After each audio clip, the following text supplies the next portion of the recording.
sound of a heavy stone gate grinding open, distant city bustle. The moment we stepped through the massive gates of the Blackrock Kingdom, the air just felt different, heavier. You could practically taste the ambition. My name's Sinju, and with me was my partner in crime, Lin Tang. We're an odd pair. Me with my dark skin and locked hair, and Lin all pale skin and spiky hair hidden under a hoodie. We probably looked like we didn't belong, and maybe we didn't. A guard, armor gleaming under the harsh sun, stopped us. "You two," he grunted, sizing us up. "Adventurers?" Lin just gave a slight nod. The guard's expression shifted, a flicker of something like excitement in his eyes. "You've arrived at a good time. In 1 week, the grand tournament begins. All the kingdom's strongest fighters will be there. The prize," he leaned in, his voice dropping to a conspiratorial whisper, "is enough to set a man up for life. A prize worth fighting for." The words hung in the air between us. We found a quiet alley to take stock of our gear. We'd just come off a major win, a dragon no less, and our loot was top tier. I ran my hands over my cloak. It wasn't just cloth. It was woven from dragon scales shimmering with a faint light. Underneath my armor, also dragon scale, hummed with defensive enchantments. I felt damn near invincible. Lin, meanwhile, was admiring his own prize. It was a sword he'd pulled from the dragon's hoard, a beautiful, deadly thing. The handle was a fiery red that seemed to burn with an inner flame. Yet it was cool to his touch. The blade, however, was the opposite, a razor-sharp tip that looked like it was carved from pure ice. "Hey," Lin said, his eyes gleaming, "I'll trade you the sword for your cloak." I laughed. "No way, man. This cloak has saved my hide more times than I can count." "But look at this thing," he insisted, giving it a flashy swing. "It's a masterpiece, why don't you want it?" I just shook my head, cracking my knuckles. "You know me, Lin.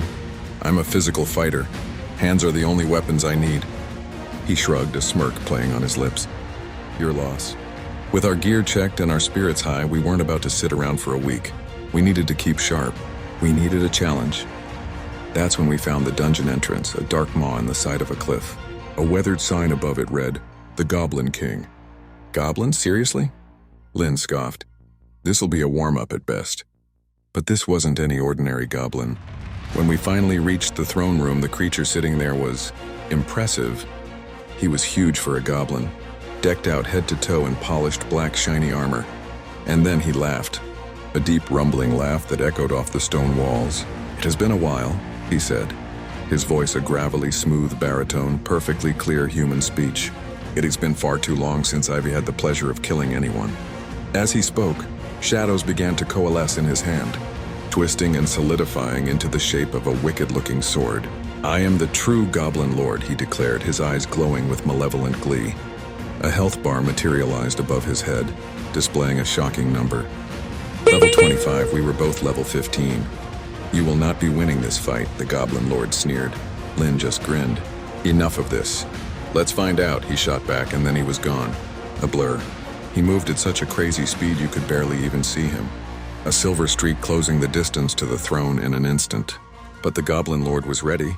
His shadow sword met Lin's icy blade with a deafening clang. Sparks flew. The sound of metal on metal became a continuous high-pitched scream as they exchanged blows, each moving faster than the eye could follow. The Goblin Lord was somehow impossibly keeping up with Lin's supernatural speed. Blow for blow, parry for parry. I watched for a moment, analyzing, my own blood starting to hum with anticipation. Lin was fast, but this thing was strong and fast. He needed a second front. A wide, feral smile spread across my face. "Okay, my turn." "All right," I called out, my voice echoing in the chamber. "I'll join in now." Just as I started my charge, the Goblin Lord saw his opening. He feinted, drawing Lin's guard high, then slammed a powerful, armored fist straight into Lin's chest. The impact was brutal. I saw Lin fly backward, tumbling through the air like a rag doll before crashing hard against the far wall. The Goblin Lord turned his attention to me, his smile widening. My own smile didn't waver. Lin was down, but he wasn't out. And now? Now this monster had my full, undivided attention. This was going to be fun.